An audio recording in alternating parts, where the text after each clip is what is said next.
I am traveling into Australia's remote northern territories, riding with the US Marines as they deploy into over 500,000 square miles of outback. Wind blows, suspenseful music continues. As tensions between the US and China continue to increase, America is sending thousands of troops to Australia and building infrastructure at key locations in the country.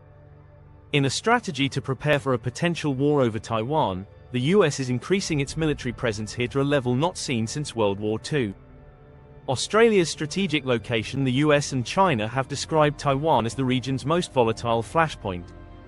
Taiwan is regarded by China as part of its territory, and Beijing is vowed to take control of the island by force if necessary. President Biden has said the US would intervene militarily if that happened, potentially bringing America and China into direct conflict. Australia's geography offers advantages for the US. Lying outside the range of most Chinese missiles, the country has been compared to an unsinkable US aircraft carrier. We're flying into the northern Australian outback where we're gonna go visit our Australian airbase where the US is spending tens of millions of dollars to upgrade infrastructure as it beefs up its footprint in the region. Tindal is one of those sites, an airbase that will soon be able to host up to 6 B-52 bombers, long-range aircraft that can carry nuclear weapons. The runways and facilities here are being significantly expanded, making Tindal one of the only bases in the region able to host B-52s. Officials say bombers will soon begin making more frequent deployments here. It's part of an effort to turn northern Australia into a strategic hub for US forces. Australia's size allows the US to spread its facilities across a vast area. American Marines and fighter aircraft operate from bases in the north. US military equipment is being stored over 2,000 miles away in the south, and American nuclear submarines will soon start rotating through a naval base on the west coast. Should war break out, the US can send these forces to its network of bases spread throughout the region. Missile blasts. The work has taken on a new urgency as concerns grow over China's frequent military exercises around Taiwan. We're up here in Darwin right now, and that's where the Marine Air Ground Task Force for mrf-d deploys for about 6 months. Mike, Colonel Mulvihill commands a contingent of around 2,000 American Marines in Australia. In the event of a conflict, these troops would be deployed to areas within the range of China's missiles, aircraft, and ships. And nobody wants a war with China. So how do these forces deter and bring stability to the region?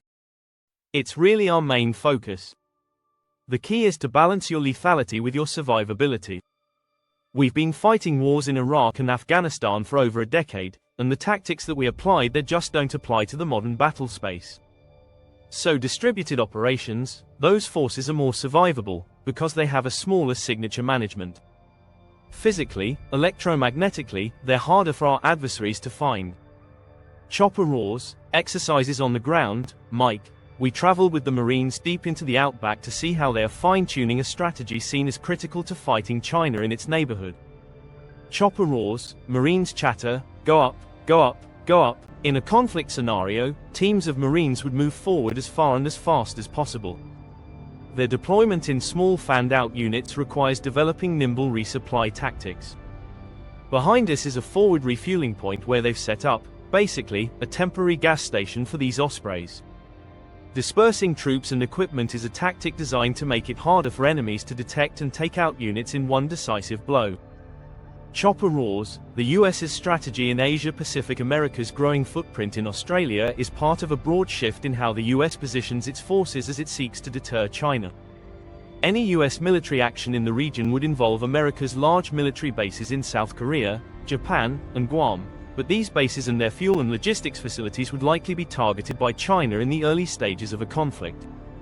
Any reinforcements being sent from the US West Coast to Asia could take days to arrive. The US plan is to disperse troops and supplies across the region to mitigate this threat. Huge new tanks have been built in Australia's north to allow more American aircraft to refuel. The idea of creating infrastructure and to be able to forward posture capabilities is really important for us. The distances from places like Camp Pendleton and even Hawaii are so long that it would be costly and inefficient to constantly bring material and vehicles and even fuel in and out. Our actions, obviously, have strategic implications, and that's why we're regularly rehearsing, bringing those forces in, bringing those capabilities in because Darwin, it's in the Northern Territory's strategic terrain. Mike, China has warned the US military buildup in northern Australia could spark an arms race, but the American military continues to beef up its presence here as it shifts to focus on the threat from China. It's a vast effort to prepare for a conflict, unlike any it has fought for decades.